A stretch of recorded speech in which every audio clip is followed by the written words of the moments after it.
थे तो आपको मिल ही गए होंगे, नोट भी कर सकते हैं। हिंदू शास्त्रों के अनुसार जीवन की विषय वस्तु का ज्ञान किसमें छुपा है? वेदों में।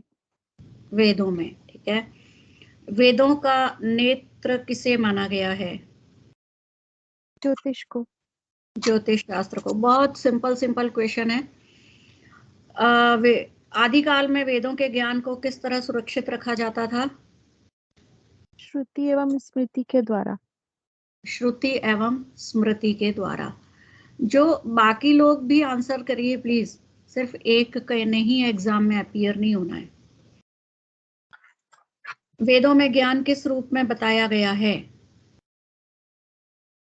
ऋचाव एवं सूक्त के रूप में। और ऋचा एवं सूक्तम के रूप में। उपनिषद क्यों लिखे गए? मैम वेदों का ज्ञान पहले सिद्ध गुरुओं तक सीमित था मैम, और उसी को और अधिक ऐसे व्यक्तियों को पहचानने के उद्देश्य से जिनका मतलब जो थोड़े परिपक्व बुद्धि के हैं, उसी वेदों को थोड़ा और इलाबोरेट करके उसको समझाने के उद्देश्य से मैम उपनिषद और भाष्य लिखे गए। जी हाँ, आम लोगों तक वेदों के ज्ञान को पहुंचाने के लिए उपनिषद लिखे गए। आदिकाल में वेदों का ज्ञान किन लोगों तक सीमित था? सिद्ध गुरुओं तक। सिद्ध गुरुओं तक, जो बुद्धिमता से परिपूर्ण परिपक्व बुद्धि के लोग थे उन तक सीमित था। पुराणों में ज्ञान किस माध्यम से दिया गया है? कहानियों के। जी, कथाओं एवं कहानियों के। अधिक संख्या में वेदों के ज्ञान को जनता तक पहुंचाने के उद्देश्य से किसकी रचना की गई? आप सुकृति जी, जी मैम। आप मत दीजिए इस आंसर को। ओके ये मैम। आंसर जी मैम। पहले ही हो चुका है। ठीक है, और कौन बता रहा है इसको? ये ऋचाओं के माध्यम। ये ऋचाएं किसमें लिखी गई? ये वेदों में तो थी ना ऋचाएं। इनको आम लोगों तक इजी फॉर्म में पहुंचाने के लिए किसकी रचना की गई? अभी अभी क्वेश्चन हो चुका है ऑलरेडी। पुराणों की रचना की गई है। जी बिल्कुल। ऋग्वेद में ज्योतिष शास्त्र के बारे में, पुराणों में कथाओं के रूप में है ना, सारी कथाएं कहानियां हैं। और है क्या वो कथाएं? सिर्फ कहानियां नहीं है वो क्या है? वेदों के ज्ञान है। वो ज्ञान के रूप में, कहानियों के रूप में वेदों का ज्ञान है। क्योंकि देखिए, अगर हम वेद खुद भी पढ़ते हैं तो उसमें इतना ज्यादा फिलोसॉफिकल नॉलेज है कि उसको बहुत परिपक्वता से पढ़ना पड़ता है, तब समझ में आता है। अगर आप एक बच्चे को कोई चीज समझाना चाहते हैं तो एग्जाम्पल क्या देते हैं? कथाओं का देते हैं ना, कहानियों का देते हैं, तो वो जल्दी समझ जाते हैं। तो इसी तरह से आम लोग जो कि बहुत ज्यादा लिटरेट नहीं थे, तो उनको भी वेदों का ज्ञान तो उन तक भी पहुंचाना था। तो इसलिए पुराणों की रचना की गई, कथाओं के माध्यम से उन्हें उन तक ज्ञान को पहुंचाया गया। ऋग्वेद में ज्योतिष शास्त्र के बारे में कितने श्लोक हैं? 30 श्लोक में। 30 हैं। जी हाँ। ब्रह्मांड के बारे में किस शास्त्र या किस पुराण में बताया गया है? मैम सभी 18 पुराणों में बताया गया है। पुराण पूरे पुराणों में है जी, सारे पुराणों में है। उस एक पर्टिकुलर विष्णु पुराण में ज्यादा विस्तार से बताया गया है। ओके मैम, ठीक है। ब्रह्मांड में भारतवर्ष का विशिष्ट स्थान क्यों है? उस शास्त्र में ब्रह्मांड में भारतवर्ष का विशिष्ट स्थान क्यों है? 2 कारण है मैडम इसके। पहला कारण क्योंकि यहाँ पे ज्योतिष का विकास हुआ। दूसरा कारण यह कर्म भूमि मानी गई है जहाँ से मोक्ष प्राप्त होता है।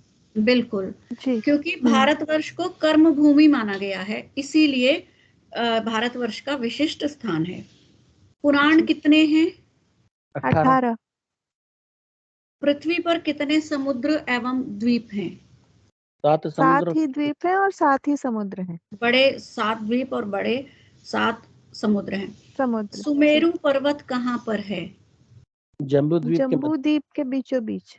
जी, मध्य में है, बिल्कुल मध्य में। भारत की प्रशंसा किन 4 कारणों से की गई है? अभी तो हमने 2 कारण हमने डिस्कस कर लिए। हमारी बुक में 4 कारण बताए गए हैं। 4 कारण, जी मैम। तो आप बता सकते हैं कौन कौन से हैं? हाँ मैम, पहले तो ये है कि पृथ्वी पर भारत जैसा कोई देश नहीं है, और भारत का स्थान स्वर्ग से भी ऊपर बताया गया है, क्योंकि देवी देवतागण भी यहाँ पर जन्म लेके और कर्म फल मतलब कर्म करना चाहते हैं। और मैम भारत, जी मैम जी, और भारत कर्म भूमि है, जो कि अपन ने पहले ही पढ़ा, और इस पृथ्वी पर कर्म किया जा सकता है। और चौथा कारण ये बताया मैम, मानव जीवन के सभी फलों के बीज भारत की मिट्टी में मौजूद हैं। भारत की मिट्टी में मौजूद हैं, तो इसीलिए भारत का विशिष्ट स्थान माना गया है। जी। 6 वेदांग कौन से हैं? शिक्षा, वेदांग है जी, निर्वत, छंद और ज्योतिष। जी, शिक्षा, कल्प, व्याकरण, निर्वत, छंद और ज्योतिष।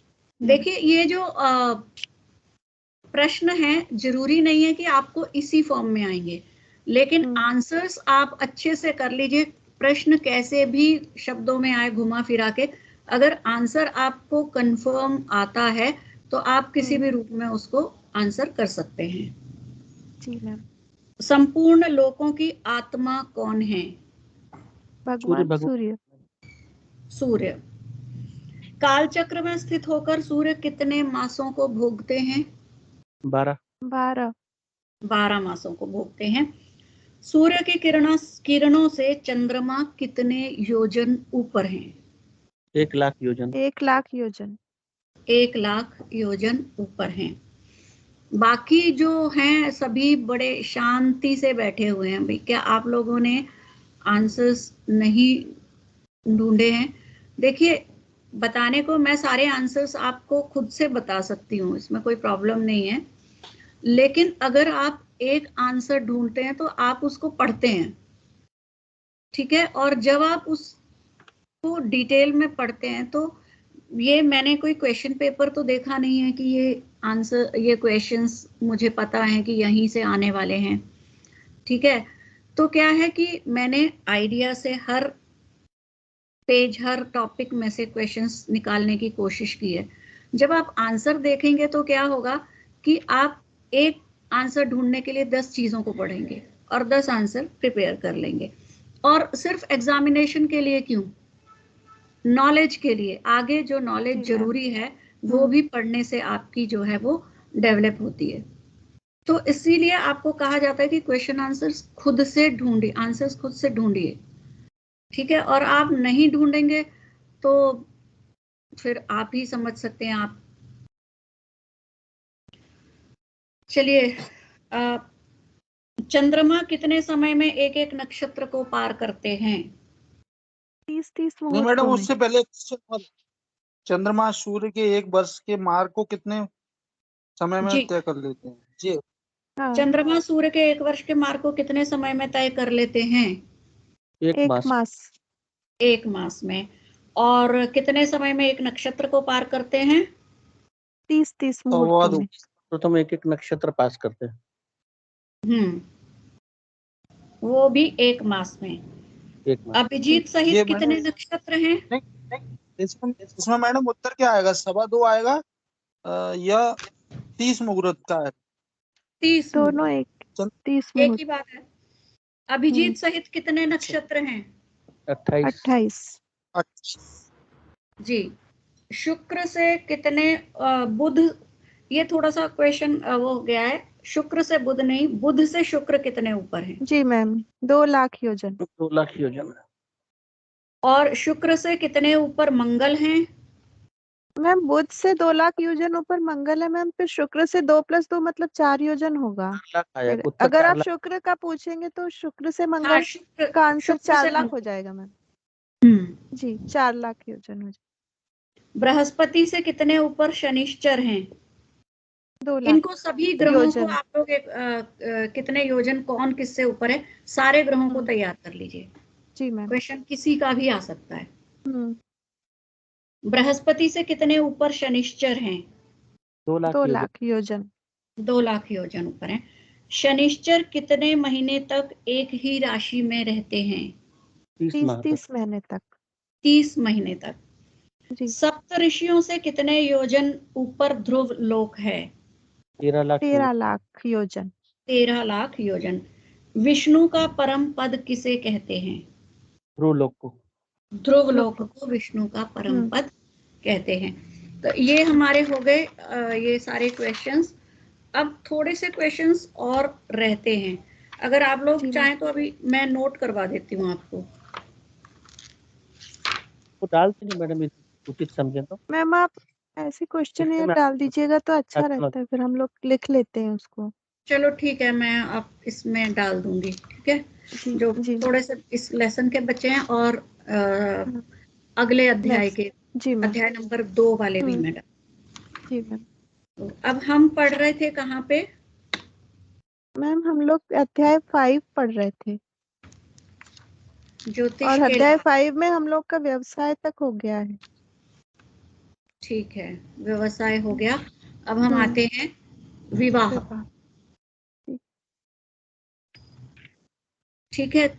कुंडली मिलान विवाह का समय तथा वैवाहिक जीवन में सुख। प्रत्येक माता पिता, विशेष तौर पर लड़की के माता पिता, इस विषय में जानना चाहते हैं। सभी माता पिता, चाहे वो लड़की के माता पिता हैं या लड़के के माता पिता हैं, सभी विवाह करने से पहले कुंडली मिलान इसीलिए करते हैं कि आगे चल के ये वैवाहिक जीवन सुखद होगा या नहीं होगा, कितना सफल होगा। तो इसीलिए वो विवाह का मुहूर्त निकालते हैं कि किस टाइम पे विवाह किया जाए कि आगे कोई परेशानी ना आए। तो ये किससे करते हैं? ज्योतिष के माध्यम से ही हम देखते हैं ना, आगे का हम सारा मिलान करते हैं कि कोई कुंडली में दोष तो नहीं है। यदि कुंडली में कोई दोष पाया जाता है तो विवाह के टाइम पे उसकी पूजा करवाई जाती है, उसके उपाय करवाए जाते हैं, जिससे कि आगे आने वाला जीवन लड़का और लड़की दोनों का मंगलमय रहे, सुखद रहे। तो ये ज्योतिष शास्त्र के अनुसार ही हम देखते हैं।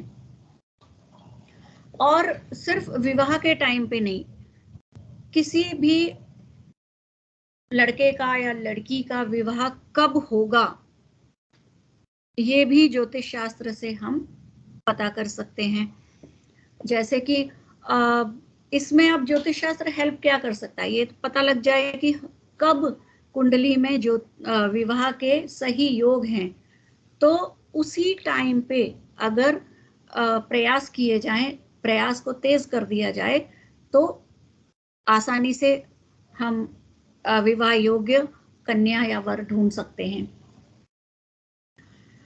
तो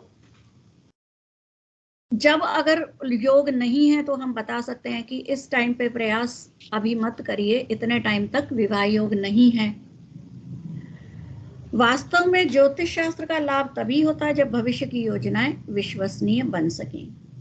अब देखिए, अगर हमने किसी को बताया कि 2 महीने, 4 महीने, 6 महीने बाद विवाह योग्य है, तो एक्चुअल में अगर विवाह योग उसी टाइम है तो प्रयास करने से क्या होगा, बहुत जल्दी विवाह जो है निश्चित हो जाएगा और ज्योतिष पे विश्वसनीयता बढ़ जाएगी। तो इस तरह से ज्योतिष शास्त्र ही बता सकता है कि कब आपका अच्छा समय होगा और कब खराब समय होगा। हम जो ज्योतिषी है वो जातक को ये इंगित कर सकता है कि ये टाइम जो है, आने वाला टाइम तुम्हारा टफ है, इस टाइम में कोई नया काम शुरू मत करिए, जो चल रहा है वैसा चलने दीजिए, या आने वाला जो समय है इस टाइम के बाद आपका अच्छा वक्त है। अगर आप कोई अच्छा काम करना चाहते हैं, कोई नया व्यवसाय करना चाहते हैं, जो भी नया काम करना चाहते हैं, इस टाइम के बाद शुरू करिए। और अगर उसको उस काम में लाभ मिलता है तो एक विश्वसनीयता जो है वो कायम हो जाती है। ज्योतिष शास्त्र के अनुसार जब किसी व्यक्ति का अच्छा समय आए तब उस समय उसे अपना ध्यान आध्यात्मिक कार्यों की ओर अधिक लगाना चाहिए। देखिए, मेटेरियलिस्टिक चीजों के बारे में तो अच्छा समय बता ही सकते हैं, लेकिन जब उसका अच्छा समय है क्योंकि ज्योतिष का अल्टीमेट गोल जो है मेटेरियलिस्टिक अचीव करना नहीं है, ठीक है। सांसारिक सुखों को पाना ज्योतिष का जो है गोल नहीं है, लक्ष्य नहीं है। ज्योतिष का लक्ष्य क्या है? आत्मिक सुख एवं मोक्ष की प्राप्ति। तो जब अच्छा समय आए तो उस समय पे आध्यात्मिक कार्य बढ़ा देने चाहिए, ताकि बुरा समय आने पर वह सत्कर्म काम आ सके। इसी बात को दूसरे ढंग से इस प्रकार देखिए, किसी भी मनुष्य की आदर्श प्रार्थना ये हो सकती है, हे ईश्वर तू मुझे इतनी बुद्धि दे कि जिस वस्तु को मैं बदल सकता हूं उसे बदल सकूं, और जिसे नहीं बदल सकता उस चीज को मैं साहस के साथ सहन कर सकूं। पहले भी हम इस चीज को डिस्कस कर चुके हैं कि देखिए, ज्योतिष हमारे जो कर्म हैं उनको बदलता नहीं है, ना ही बदल सकता है, कोई भी नहीं बदल सकता। ठीक है, कर्मों का भुगतान तो भगवान ने स्वयं भी किया है, और वो सब जानते थे। उनका सिर्फ अवतार लेके कर्मों का भुगतान उन्होंने इसीलिए किया कि आम जो लोग हैं हमारे जैसे, उनको बताया जा सके कि कर्मों से भगवान भी छूटे नहीं हैं। तो कर्म तो बदले नहीं जा सकते, ज्योतिष भी नहीं बदल सकता, लेकिन ज्योतिष हमें इन बातों से अवगत करा सकता है, हमें सचेत कर सकता है कि आने वाला समय हमारा सही नहीं है, और जो हम कर्म करके आए हैं उस टाइम पे हमको उनका भुगतान करना है। तो अगर हम उनको थोड़ा बहुत बदल सकते हैं, कैसे बदल सकते हैं? प्रार्थना करके, भगवान से प्रार्थना करके, कुछ भगवान की पूजा करके, उपाय करके कुछ हद तक बदल सकते हैं। लेकिन जहां बदले ना जा सके वहां हम इतने साहस हम में आ जाए कि हम उन कर्मों को एज इट इज भोग सकें। अगर कोई परेशानी आनी है तो अगर हमें मालूम है कि ये परेशानी आ सकती है तो हम मानसिक रूप से तैयार हो जाएंगे उसके लिए, और उसको वो परेशानी जो है वो निकल जाएगी। अचानक कोई परेशानी आए तो उसमें इंसान ज्यादा परेशान होता है। तो भगवान से हमें ये प्रार्थना करनी चाहिए कि जिन चीजों को मैं अपनी प्रार्थना से, मैं अपनी बुद्धि से बदल सकूं वो बदल जाएं, और जिन्हें बदला ना जा सके उनको सहन करने का मुझ में साहस आ जाए। इसी बात से ज्योतिष शास्त्र की महत्ता का पता लग जाता है। ठीक है, यहाँ पे ज्योतिष शास्त्र कितनी हेल्प करता है, हमें आने वाले समय के बारे में पहले ही पता चल जाता है, जिससे कि हम अच्छे समय के लिए भी मानसिक रूप से तैयार हो जाते हैं और बुरे समय के लिए भी। अच्छे समय के लिए मानसिक रूप से तैयार हो जाते हैं तो फायदा ये है कि हम अपने आप को सत्कर्मों में लगा सकते हैं। अच्छे समय में ही सत्कर्म क्यों, बुरे कर्म टाइम में क्यों नहीं? क्योंकि अच्छे कर्म में जब हम, अच्छे टाइम में जब हम सत्कर्म करते हैं तो उनका जो इफेक्ट है वो और अच्छा हो जाता है। ठीक है, हम बिना किसी उसके रुकावट के अच्छे कर्मों में ध्यान लगा सकते हैं। ठीक है, और जब बुरा समय हमारा आएगा तो उन सत्कर्मों के फल स्वरूप हमारा वो बुरा समय जो है वो जल्दी निकल जाएगा। यह बात केवल एक ज्योतिषी ही बता सकता है कि आपका अच्छा समय कौन सा है, जबकि आप उस समय अधिक मेहनत करके अपना भविष्य बना सकते हैं। अगर फेवरेबल है टाइम, ठीक है, आपको किसी ज्योतिषी ने बता दिया कि इस टाइम पे काम करिए, तो जितनी मेहनत आप करेंगे उसका फल आपको मिलेगा, भाग्य आपका साथ उस टाइम पे देगा। तो क्या होगा, उसी टाइम पे हम ज्यादा मेहनत कर सकते हैं जिससे कि पूरे फल की प्राप्ति कर सकें। और अगर बुरा समय है तो भी ये नहीं कहता ज्योतिष शास्त्र के बुरे समय में हाथ पे हाथ रख के बैठ जाएं, हम अपना काम करते रहें। अगर हमें फल नहीं भी मिल रहा है, कम भी मिल रहा है, तो हम उसको, हमें मालूम है कि ये बुरा वक्त है, तो अगर फल नहीं भी मिल रहा है तो हम मेंटली प्रिपेयर हैं और हम परेशान नहीं होंगे कि कोई बात नहीं, हमने मेहनत की, आज नहीं तो कल फल तो मिलेगा। आज नहीं मिल रहा क्योंकि आज समय थोड़ा टफ है, जब समय ठीक होगा तो इसका भी फल उस टाइम पे मिल जाएगा। तो हम अपने आप को प्रिपेयर रखते हैं और मानसिक आघात जो है वो अपने ऊपर नहीं लेते हैं। जबकि विशेष सावधानी से आप समय व्यतीत कर सकें। खराब समय में क्या है, सावधानी रख के हम उस टाइम को पास कर लेते हैं और कष्ट को सहज भाव से सहन करना ही पड़ेगा, ये सोच अपने आप में ले आते हैं। इस प्रार्थना पर गहन विचार करें तो आपको ज्योतिषी का महत्वपूर्ण सहयोग तथा ज्योतिष शास्त्र की उपयोगिता का पता स्वयं स्पष्ट हो जाएगा। लाभजनक प्रयासों की संख्या अधिकतम करना। ज्योतिष शास्त्र का वास्तविक लाभ तभी होगा जब हम अपने कार्यों को इस प्रकार से व्यवस्थित कर सकें कि जब अच्छा समय आए तब हम उसका भरपूर लाभ उठाएं। तो अब हमें क्या देखना है, ज्योतिष शास्त्र की मदद से जब हमें पता चल गया कि ये हमारा अच्छा समय है तो हम अपने प्रयासों को बढ़ा सकते हैं, अधिकतम कर सकते हैं। अगर हमें कोई नया प्रोजेक्ट लगाना है तो हम जो हमारा अच्छा समय है उसमें हम प्रोजेक्ट लगा सकते हैं। अगर हमें आध्यात्म की तरफ भी सफलता प्राप्त करनी है तो हम आध्यात्म में भी अपना ज़्यादा समय व्यतीत कर सकते हैं जब हमारा अच्छा समय होगा। और तब अगर हम आध्यात्म में भी प्रयास करते हैं तो उसका भी प्रतिफल हमें उचित मिल जाएगा। यदि कोई ज्योतिषी यह बताता है कि अमुक महीने में उसकी लड़की की शादी का योग अच्छा है, तब उस व्यक्ति को उसी माह में अपनी लड़की की शादी में लड़का ढूंढने में दुगनी शक्ति लगा देनी चाहिए। जैसे कि हमने अभी डिस्कस किया कि विवाह के टाइम पे अगर ज्योतिषी बताता है कि विवाह के अनुकूल योग इस टाइम में है तो उसी टाइम में अपने प्रयासों को बढ़ा देना चाहिए। जब हम प्रयासों को बढ़ा देंगे तो उन प्रयासों का फल भी हमें पॉजिटिव मिलने लगेगा। इस प्रकार अपने प्रयासों की सीमा अधिकतम करके भरपूर लाभ कमाया जा सकता है। सिर्फ शादी के लिए नहीं, किसी भी काम में जो काम हम करना चाहते हैं हमारे मन में है, चाहे वो एजुकेशन के लिए है, चाहे वो व्यवसाय का है, चाहे विवाह का है या आध्यात्मिक कोई प्रयास है, जब भी हमारा समय अनुकूल है अगर हम तब प्रयास अधिकतम करते हैं तो हमें जो रिजल्ट है वो भी जो है पॉजिटिव मिलते हैं।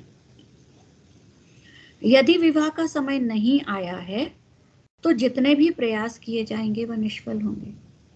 ठीक है, जब योग ही नहीं बन रहे हैं तो कहीं ना कहीं से आपने खुद महसूस किया होगा कि कभी कभी आप किसी काम को बहुत ही ज्यादा मेहनत से करते हैं, मन से करते हैं, सब कुछ पॉजिटिव डालते हैं जो चाहिए, लेकिन उसके बावजूद भी जो है आप उसके फल को नहीं पा पाते। कोई ना कोई ऐसी रुकावट आ जाती है जिसका आपने कभी सोचा भी नहीं होता। तो ऐसे में क्या है, यहाँ पे कर्म तो हम कर रहे हैं लेकिन भाग्य साथ नहीं दे रहा है क्योंकि समय अनुकूल नहीं है। और जब समय अनुकूल होता है तो भाग्य अपने आप साथ देता है।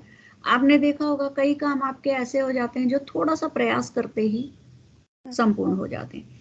आपने सोचा भी नहीं होता कि हम ये इसमें हमें सफलता मिलेगी, लेकिन थोड़े से प्रयास करने से ही सफलता मिल जाती है। तो उस टाइम क्या होता है, समय अनुकूल होता है, भाग्य साथ देता है, तो सारे छोटे प्रयास भी सक्सेसफुल हो जाते हैं, सफल हो जाते हैं। और जब समय अनुकूल नहीं है तब अधिक प्रयास भी उतनी सफलता नहीं देते हैं। ज्योतिष विज्ञान द्वारा संभावित समय का ज्ञान प्राप्त होता है। ज्योतिष हमें बताता है ना कौन सा समय अनुकूल है, किस तरह से बताता है, हम कैसे निष्कर्ष पे पहुंचते हैं सही समय के। बताइए, इतना आप पढ़ चुके हैं अभी, क्या हमें ग्रहों की दशा वगैरह देखकर मैम? जी, ग्रहों की दशा देखते हैं, गोचर देखते हैं और तभी हम इस निष्कर्ष पे पहुंचते हैं कि कौन सा समय सही है और कौन सा अनुकूल नहीं है। हमारा ज्ञान सीमित है, इस बात को सभी वैज्ञानिक और बुद्धिमान लोग मानते हैं। ठीक है, जो जितना ज्ञान है, हमारा जो ब्रेन है उतना कैपेबल नहीं है, उसकी सीमाएं हैं। ठीक है, हम कितना भी चाहें, जैसे कि अगर हम ज्योतिष शास्त्र को ही पढ़ना चाहें तो जो हमें एक जिंदगी मिली है हम चाहें भी तो उसमें पूरा ज्ञान प्राप्त नहीं कर पाते हैं। तो इस बात को सभी वैज्ञानिक मानते हैं, ठीक है। ऐसे बहुत से अद्भुत विषय होते हैं जिन्हें हम केवल मोटे तौर पर ही जान पाते हैं। आइंस्टीन ने बहुत ही थोड़े शब्दों में इसे इस प्रकार कहा है कि ज्ञान की उन्नति करना किसी अगम्य वस्तु में से कोई और अगम्य वस्तु निकालना है। ज्ञान ऐसे ही प्राप्त नहीं होता, किसी भी अगम्य वस्तु में से कोई और वस्तु निकालना ज्ञान है। अगर हम चाहें कि जैसे कोई ज्ञान है पूरा का पूरा हम किसी से प्राप्त कर लें, तो ऐसा संभव नहीं है। हम कभी जिससे भी हम ज्ञान लेते हैं अपने माइंड की लिमिटेशंस के अकॉर्डिंग वो ज्ञान हम तक पहुंचता है। और कभी कभी क्या होता है, देने वाले से लेने वाले के पास ज्यादा ज्ञान आ जाता है। कैसे आता है? जब हम उस नॉलेज को और बढ़ा लेते हैं तो वो ज्ञान हमारे पास ज्यादा आ जाता है। और कभी कभी क्या होता है, जो देने वाला है उसके पास भंडार भरे हैं, लेकिन हमने अपने आप को मानसिक तौर पे इतना ज्यादा अनुकूल नहीं किया है कि हम उस ज्ञान को पूरा प्राप्त कर लें। तो मानव का जो दिमाग है उसकी बहुत सारी लिमिटेशंस हैं। प्रत्येक ज्योतिषी किसी विद्वान की इस बात से सहमत होते कि हम इस स्थान को नहीं चलाते, वरन यह अपने आप चलता है। यह तो हम तो सिर्फ इस चलायमान के एक अंग हैं। जैसा कि हमने सबसे पहले डिस्कस किया था कि हम ज्योतिष शास्त्र को क्यों पढ़ रहे हैं।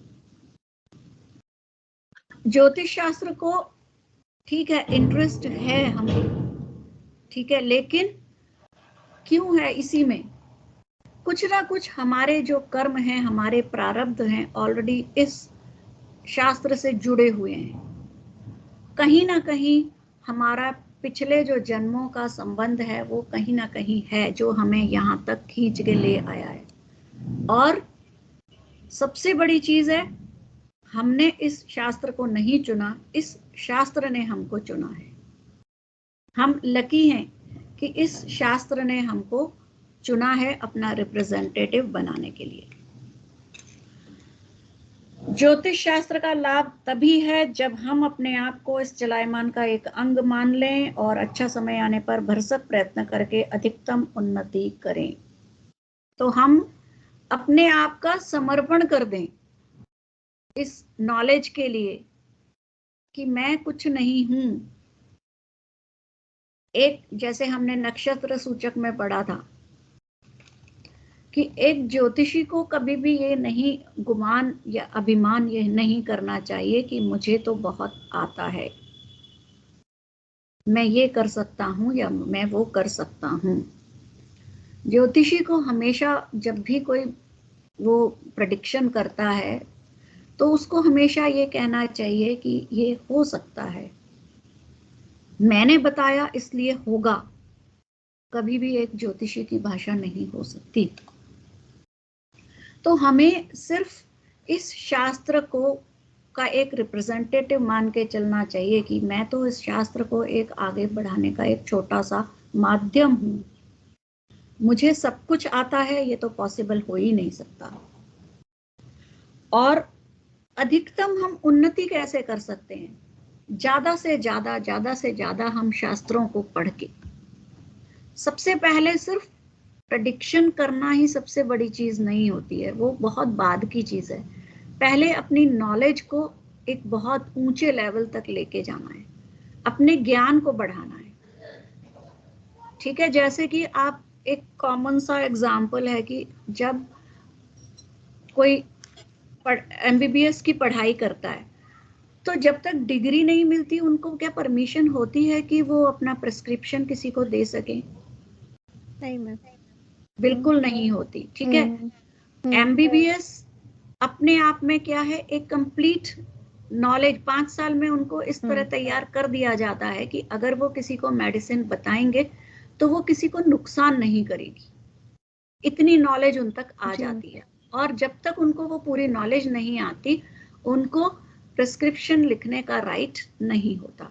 तो ज्योतिष शास्त्र भी तो एक बहुत बड़ा चिकित्सा विज्ञान ही तो है। ठीक है, डॉक्टर के पास शारीरिक परेशानी में लोग आते हैं, ज्योतिषी के पास तो शारीरिक जब परेशानी होती है तब भी आते हैं, मानसिक परेशानी होती है तब भी आते हैं, आत्मिक परेशानी होती है तब भी आते हैं। ज्योतिष शास्त्र में तो और भी ज्यादा परेशानियां लेकर लोग आते हैं। और जब तक खुद को ही पता नहीं होगा तो क्या करेंगे, सिर्फ गेस करेंगे, और गेस एजम्पशन जो है वो कभी सही कभी गलत। तो जब तक हमको अपने आप पे कॉन्फिडेंस नहीं है, अपनी नॉलेज पे पूरा विश्वास नहीं है, हम किसी को गाइड करने का हक रखते ही नहीं है। तो यही यहाँ पे कहा गया है कि अपनी उन्नति पहले करनी है। ठीक है, अपने आप को एक चलायमान अंग मान के इस शास्त्र का, और अच्छा समय आने पर भरसक प्रयत्न करके अधिकतम उन्नति करें एवं बुरा समय आने पर उसे चुपचाप सहन करें। ये एक सबसे इंपॉर्टेंट पॉइंट है ज्योतिष शास्त्र के लाभ का, कि ज्योतिष शास्त्र हमें ये बता देता है कि कैसे अच्छे समय को हम फलीभूत करें और बुरे समय को सहन करें। तो ये हमारा आज का 5th चैप्टर संपन्न हो गया। इसमें किसी को कोई प्रॉब्लम है, कोई पूछना है तो पूछ सकते हैं, नहीं तो हम गुरुजी के साथ चलते हैं। आपकी गणित की